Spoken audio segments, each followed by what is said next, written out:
The case weighed 11 pounds. Darius Cole knew the exact weight because he had weighed it himself that morning, standing in the narrow hallway of his hotel room at the Hampton Inn on Meridian Avenue. The bathroom light still on behind him. The city of Hargrove, Virginia, just beginning to stir outside the window. He had placed the Pelican case on the luggage scale twice because the first reading had felt wrong, and then he had stood there holding it by the handle for a long moment, not because he needed to know the number, but because he needed to feel the weight of what he was carrying. 11 pounds. For what was inside, it felt like it should have been heavier. Master Sergeant Darius Cole had served in the United States Army for 22 years, the last 16 of them with the 75th Ranger Regiment out of Fort Bragg, North Carolina.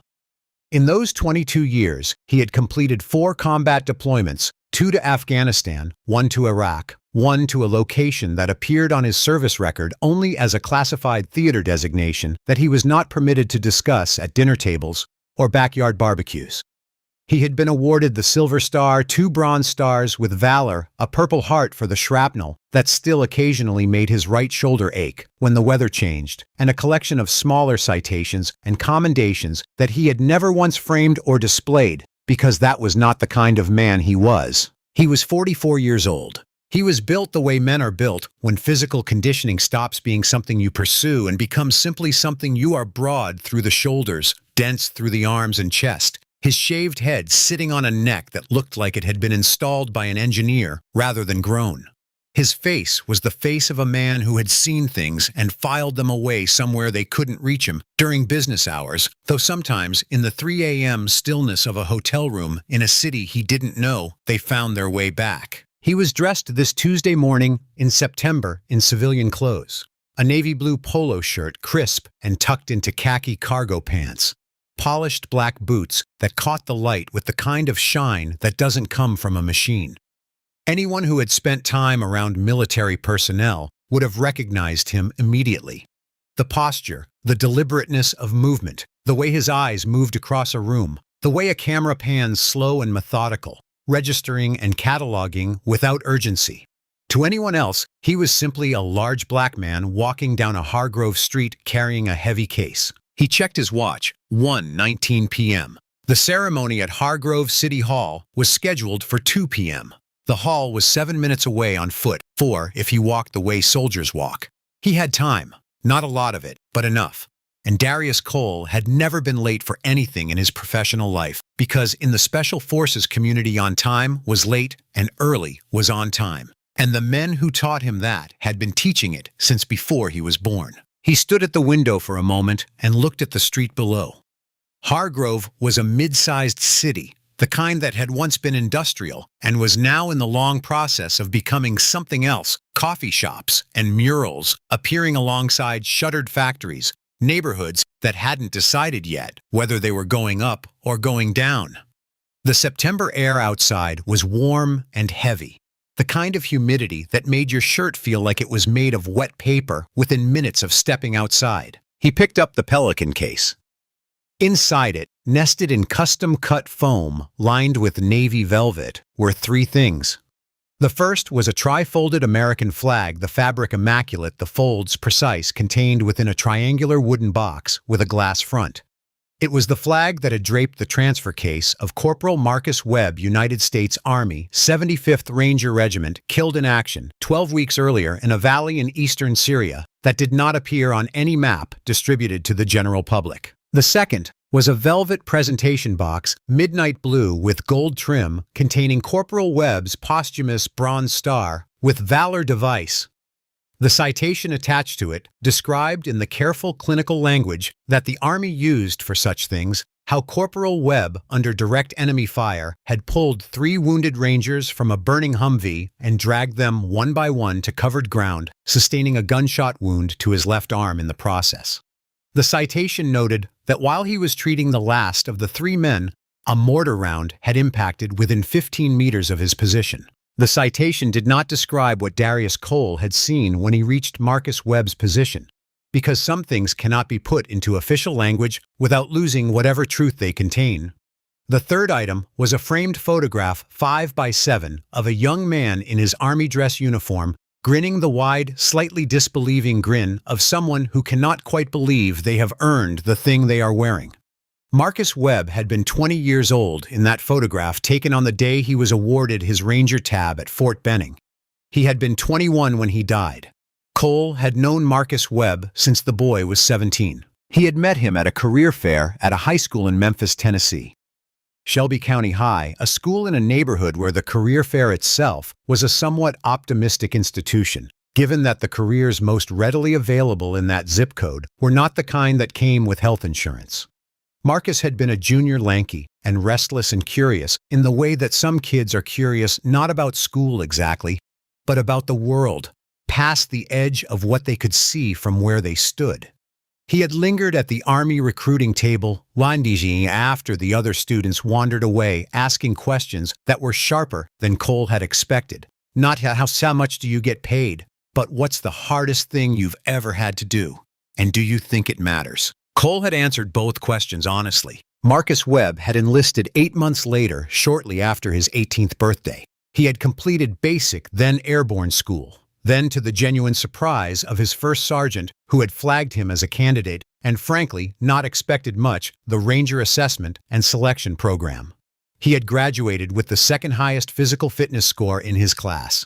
Cole, who had written a letter of recommendation for him and driven to Fort Benning for the tab ceremony, had shaken his hand and said quietly, "So no one else could hear, I told you." Marcus had said, "You told me." That was the last time Cole had seen him alive. Now he was carrying the boy home in an 11-pound case, walking through a city he had never been to before, on his way to give Marcus Webb's mother the last things her son would ever give her. Cole had attended 11 of these ceremonies in his career. He had delivered flags and medals and photographs to 11 families, had stood at attention, while wives and mothers and fathers and siblings received the folded cloth with shaking hands, had said the formal words of presentation. In the formal tone that the ceremony required, had driven away from 11 houses afterward and sat in parking lots for varying amounts of time before he was ready to move again. This was the 12th. It would be the one that broke him if he let it. He was not going to let it.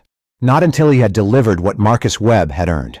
Not until Diane Webb had her son's flag in her hands in the proper setting, with the proper words. The way Marcus deserved. He took the elevator down, walked through the lobby, and stepped out into the Hargrove heat. He had 7 minutes and 2 blocks to go.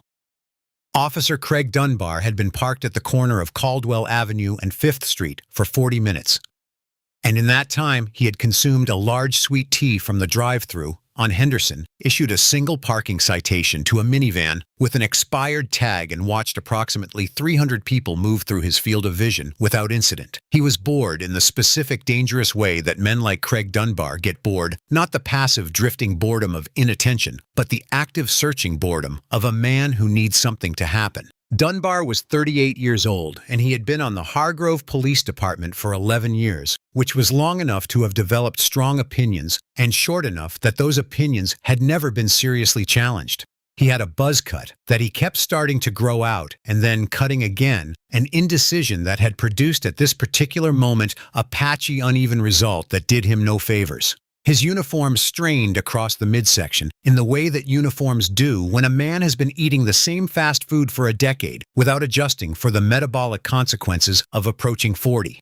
He wore his duty belt with the practiced swagger of someone who wanted you to notice it. His personnel file, had you been able to read it in its entirety, and most people couldn't because the union had been very thorough about what was accessible and what wasn't, would have told you several things about Craig Dunbar that Craig Dunbar himself would have described differently.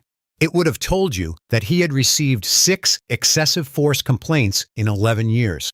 He would have told you that 4 of those were frivolous, filed by people who were angry about getting arrested and looking for any excuse to make trouble, and that the other 2 were the result of situations that had escalated beyond his control, and that anyone would have handled the same way.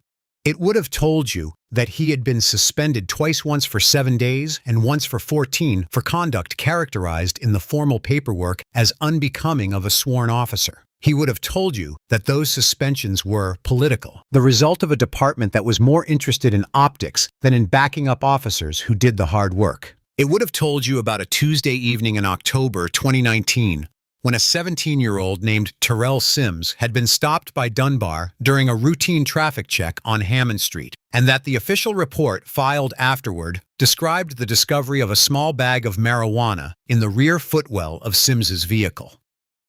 What the official report did not describe, because the witness who had seen Dunbar reach into his jacket before approaching the car had subsequently recanted her statement after a conversation with a union representative, was any of the events that had preceded the discovery of that bag. Terrell Sims had been charged, convicted, and sentenced to 18 months of probation. His scholarship to the University of Tennessee had been revoked. Dunbar's colleagues at the precinct called him bulldog to his face with the practiced casualness of people who had decided that if they named the thing, they could manage it. Behind his back, the newer officers, the ones who had come up through a different era of training, who had body cam policies drilled into them from their first week, who had been taught about implicit bias in ways that Dunbar's cohort had not called him a lawsuit waiting to happen. His Lieutenant Sergeant Frank Bellamy had described him in a private conversation with Chief Alcott 6 months earlier as a management problem. I haven't figured out how to solve without the union burning the building down. Dunbar did not know about that conversation. But even if he had, he would have filed it under people who don't understand what it takes to do this job. He tapped his steering wheel, watched a group of teenagers on bicycles navigate a red light with casual illegality. Let them go. Watched a woman jaywalking with a stroller. Let her go. His eyes moved as they always did with the particular selectivity of a man who had been operating by a certain internal logic for so long that the logic no longer felt like a choice. And then he saw Darius Cole. Dunbar sat up straighter behind the wheel. He saw a large black man, shaved head, moving along the sidewalk on the far side of Caldwell, with the kind of deliberate, purpose-driven stride that Dunbar had learned in his internal taxonomy to file under someone who thinks they own the sidewalk. He saw cargo pants and a polo shirt and polished boots. He saw a heavy-duty tactical case swinging from the man's left hand, expensive black, the kind of case that said valuable contents to anyone who knew what they were looking at. Dunbar's internal logic fired. The neighborhood around Caldwell and Fifth was not a wealthy neighborhood. It was not a neighborhood where you frequently saw black men in polished boots carrying expensive tactical cases in the middle of a Tuesday afternoon. In Dunbar's mind, and this was the logic, the calculus that operated below the level of stated policy and above the level of conscious thought, things out of place needed to be investigated. A man like that, carrying a case like that, moving that fast, with that kind of focus, was either delivering something or removing something.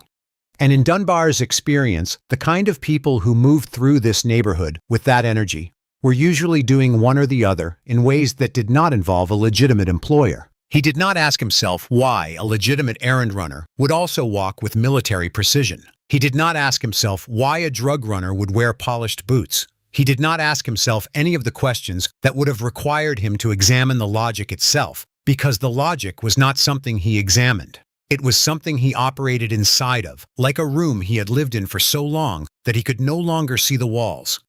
He reached for his radio. "Dispatch, this is Unit 7 Alpha. I've got a suspicious person on Caldwell heading north toward 5th. Large black male, shaved head, dark polo, carrying a heavy tactical case. No observable probable cause yet, but I'm going to make contact. 7 Alpha, out." The dispatcher, Carol Nevins, who had been with the department for 23 years and had heard this particular type of call approximately 400 times, clicked back with a neutral acknowledgement. Dunbar shifted the car into drive. He did not turn on his lights. He rolled forward slowly, keeping pace with Cole from across the street watching. He called this the stalk, though not out loud, not in any formal language. It was simply what you did. You let them feel the cruiser before you made contact. Let the awareness of being watched produce some visible reaction. A glance over the shoulder, a change in pace, a hand going to a pocket. Any of those things could become probable cause. Any of those things could become the reason for everything that followed. Cole did not look over his shoulder. He did not change his pace. He did not reach for anything. He simply walked eyes forward, case swinging, as though the police cruiser creeping along the curb behind him was not happening. And somehow, in the warped economy of Dunbar's internal logic, this was the most suspicious thing of all, because in Dunbar's experience, innocent people got nervous when they saw a cop car following them, and people who didn't get nervous were either stupid or had something on their person that they knew they could explain, and either way, that meant contact was warranted. He hit the siren. Once. Short. Boop! Cole heard the siren and stopped. Not the way guilty people stop, not with a flinch or a stutter, or a hand going suddenly to a pocket. He simply ceased forward motion, the way a vehicle comes to a clean stop at a red light, complete and immediate, and without drama. He took one breath deep and steady, the kind of breath you take when you are about to enter a situation that requires everything you have. Then he turned. He had been stopped by police officers 7 times in his adult life. Not because he was a criminal. He had never been arrested, never been charged with anything, never been in legal trouble of any kind in 44 years. But because he was a black man in America, and 7 times in 44 years was, if anything, on the lower end of the statistical experience of men who looked like him. He had been stopped driving a rental car in Georgia, walking home from a grocery store in North Carolina, sitting in a parked car outside a gym in Texas, waiting for a friend. He had been stopped once on the base at Fort Bragg itself by a military police officer who had apparently not processed the significance of the Master Sergeant insignia on Cole's uniform before initiating contact. He had never in 7 previous encounters raised his voice, reached for anything without announcement, or given an officer any reason to escalate. He had learned this discipline the way soldiers learn every other kind, through repetition. Through the understanding that a moment of emotion could undo everything, through the bone-deep knowledge that when a black man loses his temper with a police officer, it is almost never the officer who pays the price. He kept his hands visible. He stood still.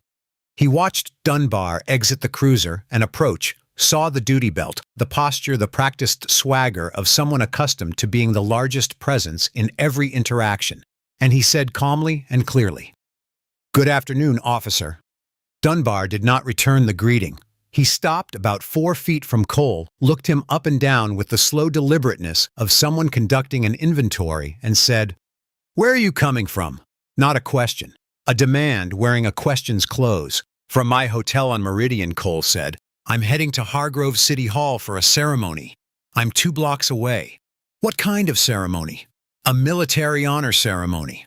I'm an active duty Master Sergeant with the United States Army assigned to Fort Bragg. I'm transporting materials for the ceremony." Cole kept his voice level. His cadence measured his hands at his sides, with the fingers slightly spread, the universal non-threatening position, visible open, nothing hidden. "I have my military identification if you'd like to see it." Dunbar's eyes had moved to the Pelican case. "That's a heavy piece of kit for a ceremony." "Yes, sir. It contains sensitive items relating to the ceremony." "Open it." "I can't do that, officer. The case contains classified military property under Department of Defense transport protocols. I'm not authorized to open it in an unsecured location without a warrant or a military police representative present." Cole said this the same way he would have said anything else, not defiantly, not with heat or attitude, simply as a statement of fact, the way you might tell someone that a door opens inward rather than outward. "I'm happy to give you the number for my commanding officer's office, who can verify everything I'm telling you." Dunbar looked at him. "Let me see the ID," he said. "My wallet is in my right rear pocket. I'm going to reach for it now." Cole announced every movement before making it the way you do when you understand that the person in front of you has decided something and is looking for a reason to act on it. He produced his wallet with 2 fingers, opened it to the CAC card, the Common Access card, the government-issued smart card that identified him not only as an active duty soldier, but as someone with a security clearance, and held it out. Dunbar took it, looked at Cole, looked back at the card. Cole watched the moment when Dunbar registered that the card was real, could see it in the slight flicker around the eyes, the fractional hesitation before the expression reassembled itself, and then watched Dunbar make the decision. Not the decision to stand down, but the other one. The decision that some men make when they have gone too far to back away without looking like they were wrong, and they have decided that looking wrong is a worse outcome than pressing forward. Dunbar tossed the card back. He didn't hand it. He tossed it a short, contemptuous flick of the wrist, the card hitting Cole's chest and fluttering to the sidewalk. The move was deliberate. It was a test of Cole's temper, of his composure, of whether he would bend down for it with the right expression, or whether he would react in some way that would justify everything Dunbar was about to do. Cole crouched slowly, retrieved the card, and stood back up. "Officer," he said, "you can run the number on the card. The verification system will confirm my identity and my assignment within 2 minutes." "I don't need to run anything," Dunbar said. "I need to know what's in the case." The small crowd had begun to accumulate by then, the way crowds do in cities without announcement or invitation, gathering around the gravitational pull of something being wrong. A teenager in a green varsity jacket stood near the door of a bodega on the corner, his phone out. An older woman had stepped out of a dry cleaner's 2 doors down and was watching with her arms folded. A delivery driver had stopped his cart at the curb and was very deliberately not moving. Cole was aware of all of them. He was also aware that their presence was making Dunbar more committed rather than less, that the officer was now performing, had an audience, and had too much invested in this version of events to let it dissolve without a dramatic conclusion. Officer Cole said one more time, with the patience of a man who has deployed it as a weapon, "You are making a mistake. Please call your supervisor before this goes further." "Turn around," Dunbar said. "Hands on the car." The radio call went out at 1:24 p.m. "Dispatch Unit 7 Alpha. I've got a hostile suspect resisting detention at Caldwell and 5th. Large male claiming military refusing to comply. Need backup." The word hostile was doing a great deal of work in that sentence. Cole had not raised his voice. He had not made a threatening gesture. He had not moved toward Dunbar or away from him, or done anything that could be described by any neutral observer as hostile. But the word went out, and now it was on the recording, and now it was the frame through which everything that followed would be understood by any officer arriving on scene. Dunbar grabbed Cole's wrist. Cole felt the grip and felt simultaneously the calculation he had been making for the last 5 minutes arrive at its conclusion. He was a master sergeant in the United States Army Rangers. He had trained in combatives at every level the Army offered. He had subdued men in conditions that Craig Dunbar had never imagined and would not survive a week in. He could have had Dunbar on the pavement in under 2 seconds, and every part of his training told him exactly how to do it. He did not do any of those things. Instead, he allowed Dunbar to attempt to move his arm, and he stood completely still. His arm did not go where Dunbar was trying to put it, not because Cole was resisting, but simply because a man who weighs 220 and is built from 22 years of military conditioning is not movable by a man who has spent a decade behind a steering wheel, not without a significant application of force or the subject's cooperation. Cole did not cooperate. He did not resist. He simply existed large and immovable and completely calm. "I am not resisting," he said clearly at a volume the phones around him could capture. "I am maintaining my position. I am not resisting."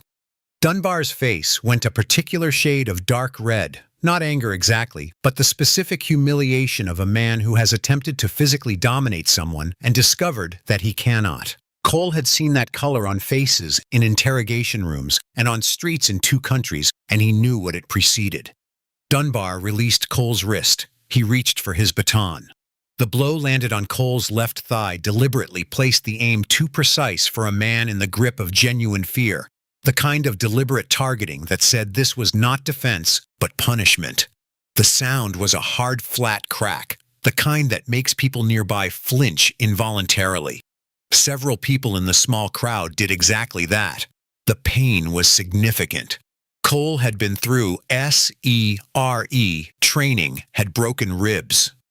In Ranger School, had taken a piece of shrapnel in his right shoulder over a mountain range in Afghanistan, and the pain in his thigh was real and substantial, and he felt every bit of it. He did not drop. He did not cry out. His jaw tightened, the only visible concession to the impact. and he slowly, deliberately turned and placed both hands flat on the hood of Dunbar's cruiser. "I am complying, M." Cole said, his voice controlled and steady. "Do not strike me again." Behind him, he could hear the crowd reacting, a sharp collective intake of breath. Someone saying, "Oh my God, the teenager in the green jacket," saying something in a low, urgent tone that was probably being narrated to whatever live stream or recording he was running. Cole did not turn around. He kept his hands flat on the hood. He kept his breathing controlled. He thought about Marcus Webb. He thought about the flag in the case. He thought about Diane Webb at City Hall waiting, and the ceremony that was supposed to begin in 31 minutes. He thought, "Hold the line." Dunbar patted Cole down, rough, aggressive, the kind of search designed to demean rather than to discover, and found nothing. Keys, a phone, his wallet, a folded piece of paper that was in fact the official transport manifest for the ceremony items signed and countersigned by Cole's commanding officer. Dunbar threw everything onto the hood of the car like it was garbage. Then his eyes went back to the Pelican case. "Open it," Dunbar said. "No," Cole said, still facing the car. "I have told you what it contains. I have told you the legal restrictions. Officer, I am begging you, call your supervisor. Do not open that case." Dunbar walked to his trunk. The sound of the trunk latch, and then the sound of Cole's second warning, "Officer, that is government property. If you open that case without authorization, you are destroying property of the United States Department of Defense." Dunbar did not respond.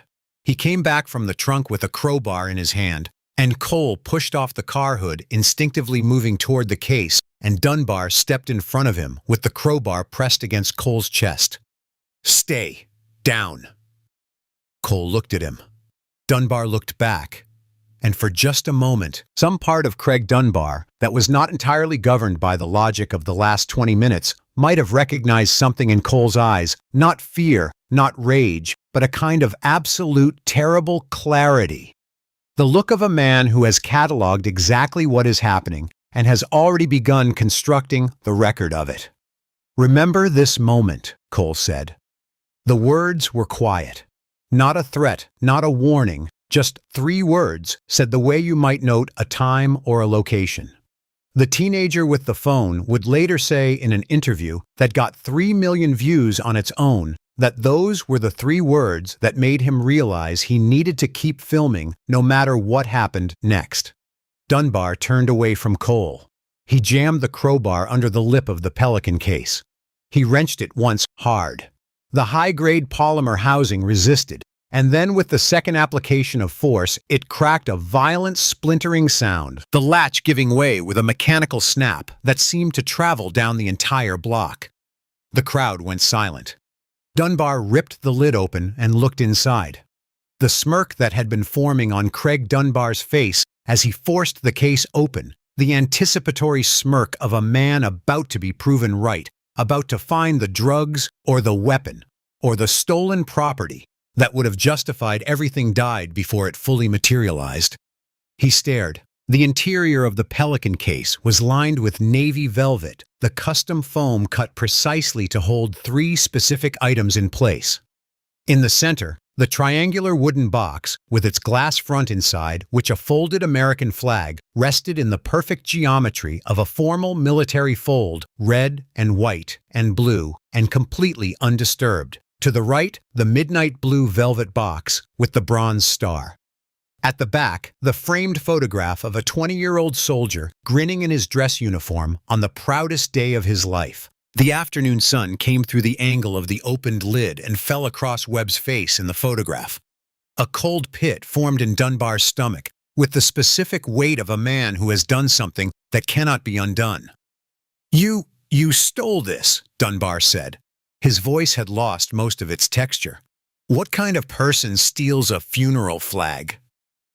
Cole stepped forward toward the case slowly, his movement entirely controlled. Dunbar half raised the crowbar, and Cole stopped. "That flag belongs to the mother of a soldier who died saving 3 of his brothers in Syria," Cole said. His voice was quiet, not measured in the way it had been for the last 15 minutes. This was a different kind of quiet, the quiet of a man holding something very close to the surface at a careful distance. Corporal Marcus Webb, 21 years old. He dragged 3 wounded Rangers out of a burning vehicle under fire. He was treating the last one when a mortar round hit nearby. I carried his body off that field on my back so his mother wouldn't have to bury an empty box. He paused. The street was completely silent. That flag is the last thing Marcus Webb will ever give his mother. And you put a crowbar to it. Dunbar looked at the case. He looked at the flag. He looked at the photograph of the young soldier. And something moved through his face that was not quite recognition and not quite guilt, but occupied the same neighborhood as both. I didn't know, he said. The words landed and went nowhere. Cole looked at the broken housing of the case, at the splintered polymer, and the snapped latch, and felt the specific kind of anger that is not rage, but is more dangerous than rage, because it is perfectly clear. He wanted to say a great many things. He thought of Marcus at 17 at a career fair in Memphis, asking, "Do you think it matters?" He thought of Marcus on the day he earned his Ranger tab. He thought of Diane Webb at City Hall, sitting in a folding chair, waiting for the ceremony to begin. He said nothing, because if he spoke right now with what was behind those words, he would give Dunbar exactly what Dunbar needed to justify everything. A loud, angry black man, a threat, a confirmation of the story that was already being written in the official radio transcript. And Marcus Webb deserved better than that. Marcus Webb deserved Cole holding the line. He stepped back. He placed his hands on the hood of the car again. "Call your supervisor," he said. "Right now. Call your supervisor and tell them exactly what you've done." Dunbar looked at the crowd. Phones everywhere. Eyes everywhere. The teenager in the green jacket hadn't lowered his device once. Dunbar's jaw worked, and then he reached for his radio, and the call he made was not to his supervisor. "Dispatch Unit 7 Alpha. Suspect is hostile. Possible stolen military Valor items. I'm going to need backup at Caldwell and 5th. Send available units." He produced a pair of flex cuffs. Cole looked at the cuffs. He looked at Dunbar. He understood that the moment he was placed in those cuffs, everything that followed would be on the record as an arrest, and that an arrest would take time to undo, and that the ceremony for Marcus Webb was scheduled to begin in 27 minutes. "Before you do that," Cole said, "I'm asking you one more time. Call your supervisor. Show them my ID. Give them 60 seconds to verify who I am and what I'm doing here." Dunbar said, "Turn around." Cole turned around. He felt the flex cuffs cinch around his wrists. He breathed. He thought, "Hold the line. Hold the line." And then he looked down at the sidewalk at Webb's flag lying exposed in the September afternoon. And he said 3 words again, very quietly, to no one in particular, and to everyone who was listening. Remember this moment. Officer Pete Grady arrived at 1:31 p.m., pulling his cruiser to a stop behind Dunbar's with the careful efficiency of a young officer who has not yet learned to carry the casual authority of a man who has been doing this a long time. He was 29, 18 months on the department, and he had the look of someone who had completed his training, believing that most of the difficult things about this job would be the dangerous situations, not the moments when nothing dangerous was happening, but everything felt wrong. He stepped out of his car and surveyed the scene at Caldwell and 5th with a quick cataloging look. Cole, standing at the hood in flex cuffs, hands behind his back, posture so precise and controlled, it was somehow more imposing than if he'd been struggling. The broken Pelican case on the sidewalk, its interior exposed. The crowd, maybe 20 people now, a solid semicircle of phones and watchful faces. And Dunbar, standing with his thumbs in his belt, talking. Dunbar was always at his most expansive immediately after an arrest. Grady had learned this in the 5 months he'd been occasionally partnered with the man. Dunbar narrated himself when he had an audience, replaying his own decisions with the satisfied fluency of a man who had never once in his career reviewed his own actions from the outside. "Guy comes walking down Caldwell like he owns the street," Dunbar said to Grady, his voice carrying the easy confidence of a man in possession of the story. "Heavy case, moving fast, won't make eye contact with the car. Clear indicators. I pull him over. He starts with the military act, I'm a sergeant. I'm on official duty. This is classified property. Dunbar shook his head with theatrical disbelief. Classic. Had the fake ID and everything. Some guys really commit to the performance, I'll give him that. Grady looked at the flex-cuffed man standing at the hood of the cruiser. The man was not looking at Dunbar. He was looking at the case on the sidewalk. His expression was the expression of someone managing something very large, very carefully. And there was nothing in it that looked like a criminal caught out, and everything in it that looked like Grady searched for the word and found it uncomfortably a soldier at a post. "What's in the case?" Grady asked. "Military cosplay," Dunbar said. "Flag, some kind of medal. Prop comedy.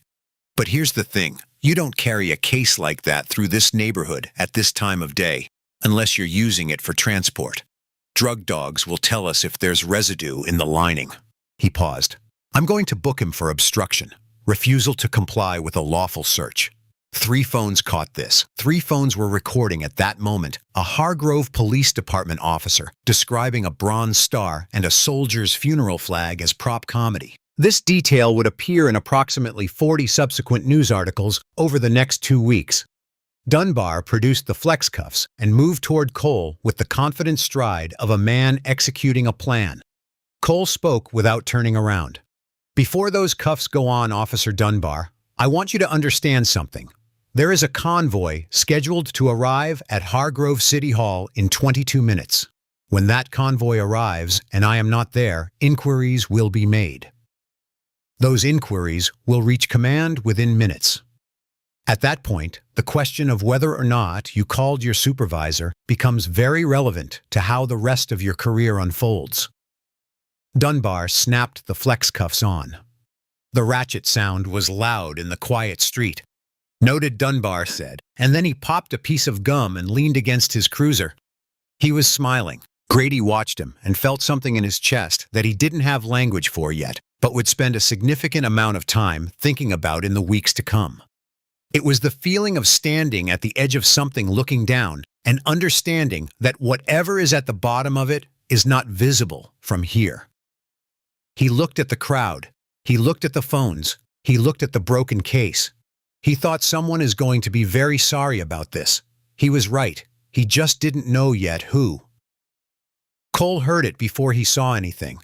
A low, deep vibration, not quite audible yet as sound more. A pressure in the chest, a change in the quality of the air. The same early warning system that had kept him alive in places where what you couldn't see yet was more important than what you could. He knew the sound that followed within seconds, not because he had expected it here. He hadn't, not yet. Not this fast, but because he had spent 22 years in proximity to the things that made it. Motorcycle engines, heavy ones, more than one. Then under the motorcycles, the bass note of something much larger, a V8, running at road speed, a vehicle with mass and purpose. Cole raised his head. The crowd heard it next, and the effect was odd and immediate. The background chatter that had been building as people filmed and commented and narrated dropped away, replaced by the particular attention of people who understand that something new has entered the situation and they are not sure yet what to make of it. Dunbar heard it last, because Dunbar had been composing his arrest report in his head and not paying attention to the street, the way you should pay attention to a street when something is already happening on it. He looked up from his reverie and saw the 2 military police Harley-Davidsons rounding the corner from 5th Street onto Caldwell Avenue, their light bars cycling blue and red in the afternoon sun. Behind them, a black Chevrolet Suburban the size of a small building, American flag on the right front fender. On the left front fender, a flag Cole couldn't see yet from his position. But Dunbar could read field white stars, and something moved through Dunbar's expression that was the first cousin of unease. The convoy did not slow as it rounded the corner. It moved with the deliberate precision of vehicles that have a destination and no intention of stopping anywhere short of it. And its destination, it became clear within 4 seconds, was the corner of Caldwell and 5th, where a Hargrove PD cruiser was parked with its trunk open and a crowbar lying on the asphalt, and a man in flex cuffs standing at the hood with his hands behind his back. The Harley-Davidsons pulled to a stop, their riders planting feet simultaneously, and the Suburban came in behind them and angled across the street in a way that efficiently and completely blocked Dunbar's cruiser against the curb. Military precision. 15 seconds from appearance to containment. 4 MPs stepped out of the Suburban in full dress berets, white armbands, sidearms, and moved with the synchronized efficiency of people who have done this so many times that thought and action are no longer separated by any perceptible gap. They established a perimeter around the scene in seconds, not threatening, not aggressive, simply present, occupying ground, making it clear that the geometry of this intersection had changed. Then the Suburban's rear door opened. Dunbar watched what came out of it, the way you watch something that your brain has not yet assembled into meaning, processing each piece separately because the whole is too large to take in at once. A boot first. Black leather regulation cut, polished to a mirror. Shine that was not decorative, but that spoke of a man for whom every element of presentation was an expression of something he actually believed. The kind of shine you see on dress shoes at the tomb of the unknown soldier. The kind that takes patience and care to achieve and says something specific about the person who applied it. Then the trouser leg. Navy blue with a scarlet stripe running the length of the outer seam, the blood stripe of the officer corps, present on the service uniform of the United States Army's senior leaders. The crease in the trouser was so sharp it looked structural. Then the jacket, and Cole, who had turned his head as far as the flex cuffs allowed when he first heard the engines, went completely still. Then the collar. 2 silver stars on each epaulette, catching the September sun and throwing it back in 2 small flashes that somehow in the silence that had fallen over the crowd at Caldwell and Fifth seemed louder than anything else. Brigadier General Raymond Okafor stepped out of the Suburban and stood to his full height. He was 58 years old, 6 feet and 2 inches of a man who carried 31 years of service in the Army in the set of his shoulders and the angle of his jaw. His hair, cut short, as always, had gone fully silver at the temples, and his face had the quality of certain very old trees, not ancient, but so thoroughly shaped by everything that had happened to it, that it communicated a kind of permanence. He was not a big man in the way that Darius Cole was big. He was a different kind of presence, the kind that fills a space not through physical mass, but through some quality of concentration or authority that didn't have a clean word for it in civilian English. His eyes moved across the scene at Caldwell and Fifth with the assessment speed of someone who has walked into difficult situations for 30 years and learned to read them the way a doctor reads an X-ray. Fast, systematic, without affect. The open, broken pelican case on the sidewalk. The velvet interior. The flag in the open air. Webb's photograph. Cole in flex cuffs at the hood of a cruiser. A Hargrove PD officer standing next to the cruiser with a crowbar at his feet and a look on his face that Okafor had seen before. Specifically on the faces of people who have just realized that what they thought was a routine situation has revealed itself to be something else entirely. General Raymond Okafor looked at all of this for perhaps 3 seconds. Then he walked toward it. He did not walk toward Dunbar. He walked toward the case. He walked toward it with the measured, deliberate pace of a man who has decided what the first thing is. And the first thing is not the officer standing with the crowbar at his feet. The first thing is the flag. The first thing is Marcus Webb's flag lying open to the Hargrove afternoon because someone broke the lock that was protecting it. He crossed the distance in perhaps 8 steps, and then he knelt. He knelt on the asphalt in his dress uniform, and no one in the crowd or on the street or among the MPs who had watched him arrive made a sound. He reached out and straightened the velvet cloth around the triangular box that held the flag. He examined the glass front of the box, intact, undamaged. He looked at the photograph of Corporal Webb, the boy grinning in his ranger dress uniform, and he looked at it for a moment that was slightly longer than the other things. Then he stood. He picked up the framed photograph with both hands, the way you pick up something that belongs to someone else, and he turned it to face him, and he looked at Marcus Webb's face for another moment. Then he turned and looked at Craig Dunbar. The eye contact lasted 4 full seconds. Dunbar, in the 11 years he had been a police officer, had looked down many people. He had the practiced hard stare of a man who had used intimidation as a management tool for his entire professional life, who understood instinctively that the person who breaks eye contact first has conceded something. He had never had any difficulty maintaining eye contact with anyone who had ever stood across from him on the job. He did not maintain it now. His gaze dropped to the asphalt at about the 2-second mark, then moved to somewhere in the middle distance, and his hand, which had been resting with the old automatic confidence near his duty belt, fell away from it without him appearing to consciously choose to move it. Okafor did not comment on this. He simply noted it and moved forward. "Sergeant Cole," he said. Cole snapped to parade rest. His hands were behind his back in the flex cuffs, which made the position slightly impractical. But the posture was exactly right. Feet shoulder width, weight, balanced, chin level, eyes forward, and the snap of it was immediate and reflexive, and spoke of a man who in flex cuffs on a public sidewalk in a city he had never been to before was still a soldier. "Sir, report," Cole reported. Calmly, precisely, sequentially, each event in the order it had occurred, each action he had taken, each statement he had made. He described his identification, his explanation of the case's contents, his refusal to open the case on legal grounds, Dunbar's dismissal of his military ID, the baton strike to his left thigh, the crowbar. His voice was the voice of a man delivering a field report, stripped of the personal and reduced to the operational, because that was what the moment required. When he finished, Okafor was quiet for a moment, then he turned to Dunbar. Dunbar had, in the time it had taken Cole to report, been working through several competing instincts. The instinct to assert jurisdiction, this was Hargrove PD territory, civilian streets, military, didn't have authority here. The instinct to explain the case had looked suspicious.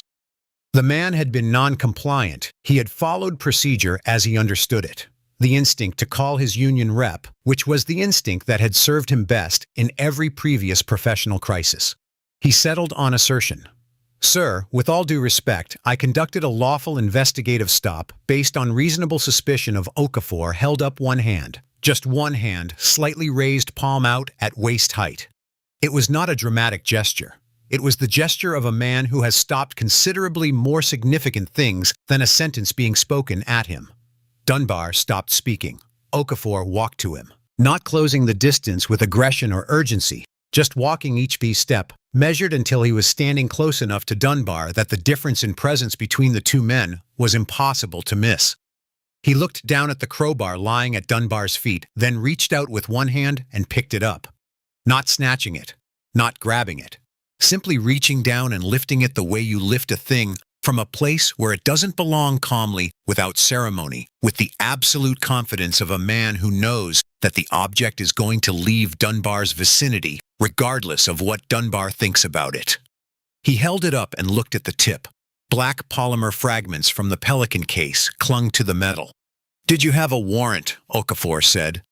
The three words entered the air at Caldwell and Fifth and seemed to displace everything else that had been in it. The ambient noise of the city, the background murmur of the crowd, the defensive narrative Dunbar had been constructing since the convoy arrived. Everything else went quiet. Dunbar opened his mouth. "Did you have a warrant?" Okafor said again, and this time it was not technically a question, because the second saying of it contained the answer. Within the asking of it, the way certain things said aloud need no response, because the response is already inside the words. Dunbar closed his mouth. Okafor turned to one of the MPs. "Remove those cuffs." The MP had the flex cuffs off Cole in 6 seconds. Cole rotated his wrists, registered the bruising and the redness, and said nothing about either. Okafor noticed Cole's thigh immediately, the slight favoring of the left leg, the way Cole's weight distributed when he stood at parade rest, the almost imperceptible accommodation of something that was causing him real pain, and that he was managing with the trained invisibility of a man who has spent 2 decades learning to perform perfectly through worse. Sergeant Cole, Okafor said quietly enough that it was between the two of them. "Can you complete the mission?" "Yes, sir," Cole said, without question. Okafor nodded.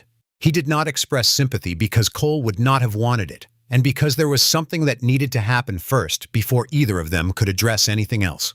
He turned back to Dunbar, who was standing in roughly the same spot he had been standing in since the convoy arrived, the swagger gone from his posture, now replaced by the particular stillness of a man who is conserving energy while he figures out what his next move is. Okafor held up the photograph of Corporal Webb. "Do you know who this is?" he said. Dunbar squinted at the photograph. "No, some kid." The phrase "some kid" landed in the crowd the way certain phrases land.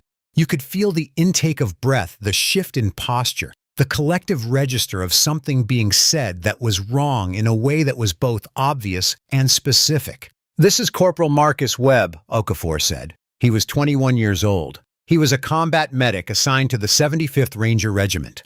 12 weeks ago, his unit was ambushed in eastern Syria. He paused not for effect, but to be accurate, to choose the right words for the right level of detail. His Humvee was hit by an IED and caught fire. 3 of his fellow Rangers were trapped inside. Corporal Webb, already wounded by gunfire, pulled them out one by one. He was treating the last of the 3 when a mortar round impacted within 15 meters of his position. The street was completely quiet. Even the ambient sound of the city seemed to have pulled back, as though the city itself was listening. Master Sergeant Cole Okafor continued turning slightly to acknowledge Cole, without breaking from the account, crawled through open ground that was still under observation to recover Corporal Webb's remains so they would not be left behind. He carried that young man on his back for approximately 2 miles to reach the extraction point. In that condition, in that terrain. He let the silence do its work for a moment. Today, Sergeant Cole was carrying Corporal Webb's flag, his posthumous Bronze Star, and his photograph to a ceremony at Hargrove City Hall, where his mother was waiting to receive them. The ceremony was scheduled for 2 p.m. It is now 1:47. He looked at Dunbar. "You struck that man with your baton. You placed him in restraints on a public sidewalk in front of witnesses and recording devices. And you opened that case," he gestured to the shattered housing on the pavement with a crowbar, "without a warrant, without identification verification, without calling your supervisor. You did all of those things because a black man was walking down a street with a case that you decided, based on nothing verifiable, contained something illegal."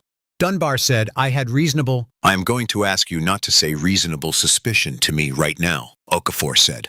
The temperature of his voice had not risen, but there was something in it that made Dunbar's next sentence disappear before it could form. "What you had was a government-issued identification card, a man telling you he was an active-duty Army Master Sergeant on an official detail, and a clearly marked transport case with a padlock that could have been verified with a 2-minute phone call to the appropriate military office. What you chose to do with those facts is what I am looking at right now." Dunbar looked at the asphalt. Officer Grady, standing near his cruiser, looked at the photograph of Marcus Webb that Okafor was still holding, and felt something shift in him quietly, the way tectonic things shift without noise and without announcement, and entirely without reversibility. A woman near the bodega began to cry. She didn't try to stop it. She just stood there with her phone lowered and tears running down her face, looking at the broken Pelican case on the sidewalk, and nobody said anything to her because there was nothing to say. "You didn't know," Dunbar said finally. "I didn't know what was in the case."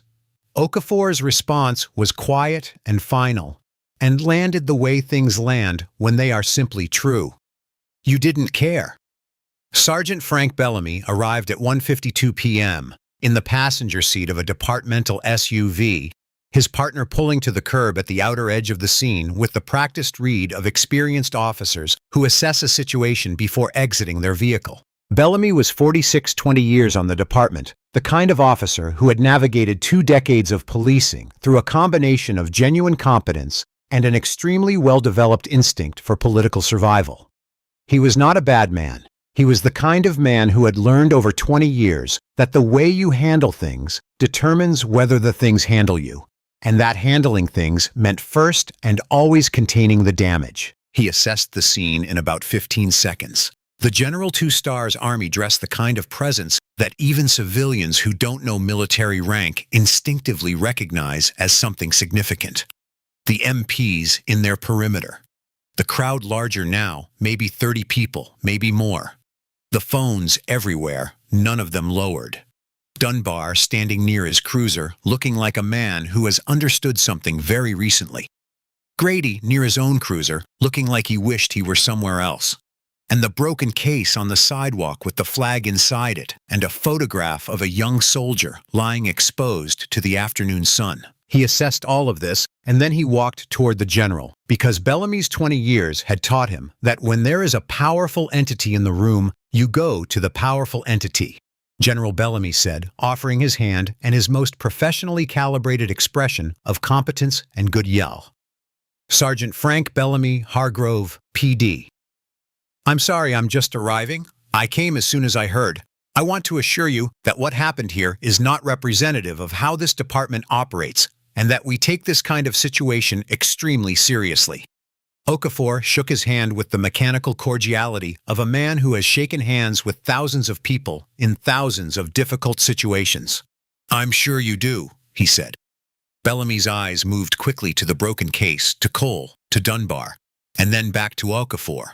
I'd like to suggest that we handle this in a way that's constructive for everyone.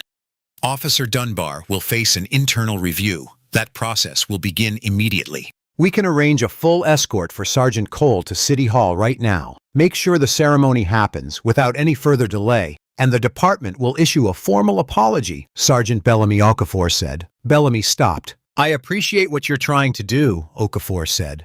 It wasn't said unkindly. It was said with the clarity of a man who has spent 31 years distinguishing between what people say and what they mean, and who has developed over those years an absolute intolerance for the gap between the two when the gap is costing someone something real. If we manage this internally, Officer Dunbar learns that a military honor transport can be desecrated and a decorated soldier assaulted on a public street without public consequence. And if that's what Officer Dunbar learns, the next person he stops may not be a master sergeant with the discipline to stand at a car hood in flex cuffs while we sort it out. The next person may be a 20-year-old kid who gets scared and runs and gives Officer Dunbar the reason he was looking for in the first place. Bellamy was quiet. The footage is already out, Okafor said simply. It has been out for 17 minutes. There is nothing to contain, Sergeant. There is only what we do next. Bellamy looked at the crowd. He looked at the phones, all of them steady, all of them still rolling. He looked at Dunbar, who had not moved from his spot near the cruiser, and then he looked at the photograph of Marcus Webb that Okafor still held. And something in Bellamy, the part of him that had survived 20 years on this job, not by being ruthless, but by being honest with himself about what he was actually looking at, registered the whole picture. I need to reach Chief Alcott, Bellamy said. Gehazius, Okafor said. You do. Tell him General Raymond Okafor requests his presence at Caldwell and 5th immediately. Tell him what you've seen here. And then come back and tell me what Corporal Webb's mother needs in order to have the ceremony she came to this city for.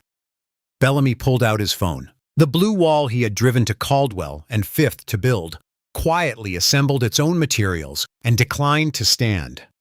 The dark blue Ford sedan appeared from the direction of Meridian Avenue at 1:58 p.m., moving with the slightly erratic urgency of a vehicle driven by someone who is not entirely focused on driving.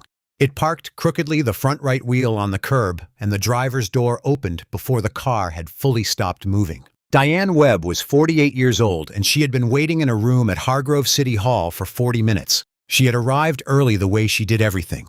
She was a woman who had been a registered nurse for 19 years and a single mother for 16 of those years, and both of those conditions had produced in her a precise relationship with time and preparation. That was not anxiety, but its opposite, the calm competence of someone who has managed complexity for long enough that it has become fluent. She had come to City Hall early, and she had sat in the room they had prepared for the ceremony. And she had waited. The ceremony was supposed to begin at 2 p.m. By 1:45, nobody had come in to tell her anything was running late, which was the kind of specific nothing that to a nurse feels like information. She had asked a city employee who had gone to check and come back with nothing, and then she had seen through the window of the waiting room the flashing lights of police vehicles 2 blocks away, and she had told herself it was nothing. And she had sat for another 5 minutes, and then she had gotten in her car. She was wearing a black dress, the dress she had bought specifically for this occasion. Not a party dress, not a festive dress, but the kind of composed, dignified dress that communicated respect without ostentation. The kind of dress you wear when you are receiving the last thing your son will ever give you. And you want to be worthy of the moment. She had sensible heels, her reading glasses pushed up into her hair, and she had been perfectly composed for 3 months, through the notification, through the arrangements, through the long process of grief, held at the exact distance that allowed her to function, and she had promised herself she would be composed today, too. She saw the police lights, she saw the soldiers, she saw the crowd, and then she saw the Pelican case on the sidewalk, its housing cracked and splintered, its interior open to the air, the velvet lining exposed to the September afternoon. The sound Diane Webb made was not a scream. It was something quieter than a scream and more permanent. The sound of a woman who has been holding grief at the right distance for 3 months, and who has just seen that distance collapse. It was the sound of a mother recognizing something that belonged to her child in a place it had no business being damaged in a way that had no explanation she could immediately process. She moved through the crowd, people parted for her, without being asked instinctively the way people make room for something that commands it, and she fell to her knees beside the case.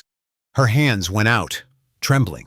She touched the velvet cloth with the tips of her fingers, brushing it as though reassuring herself that it was intact.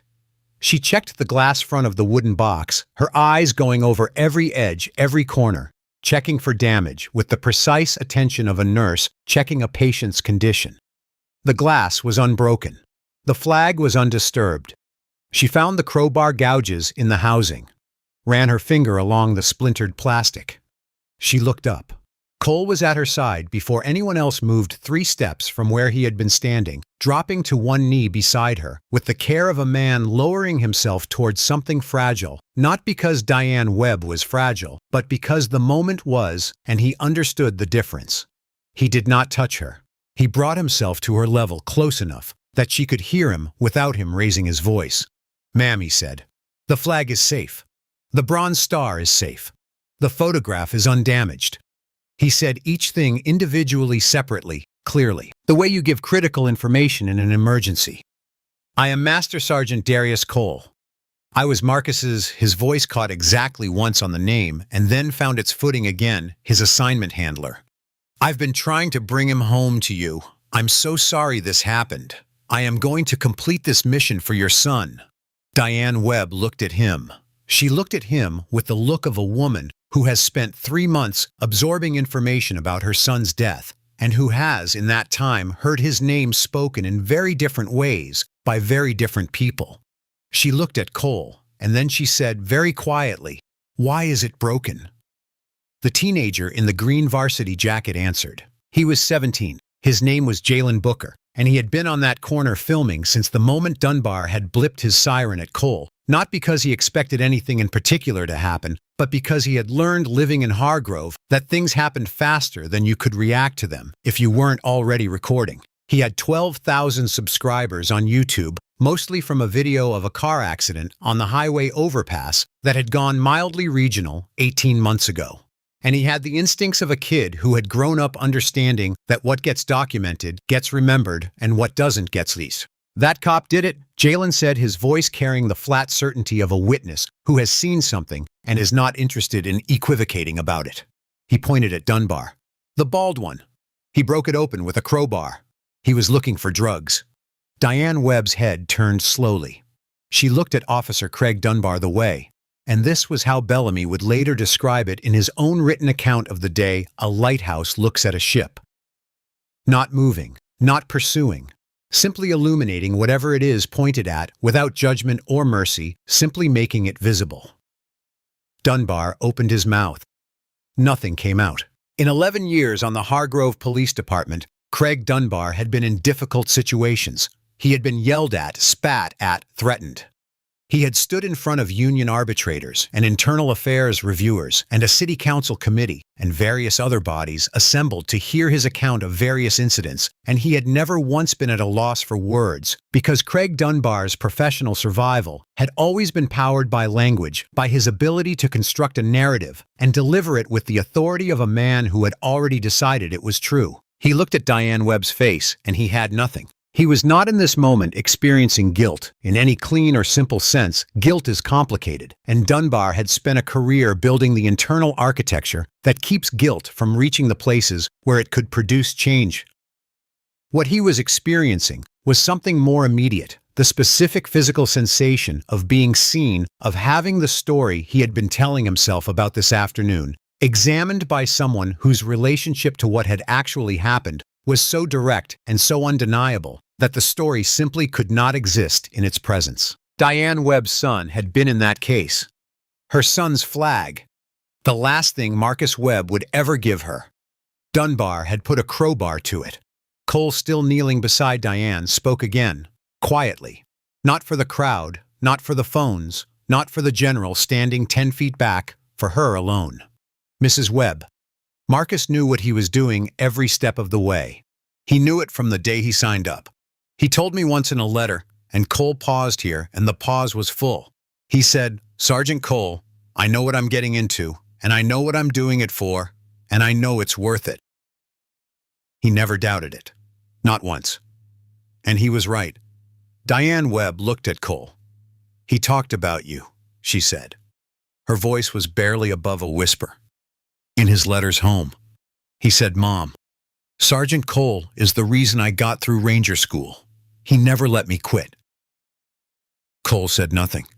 He nodded once, and a tear ran down his left cheek, and he did not attempt to stop it or redirect it, or pretend it wasn't there, because Marcus Webb deserved at least that much honesty.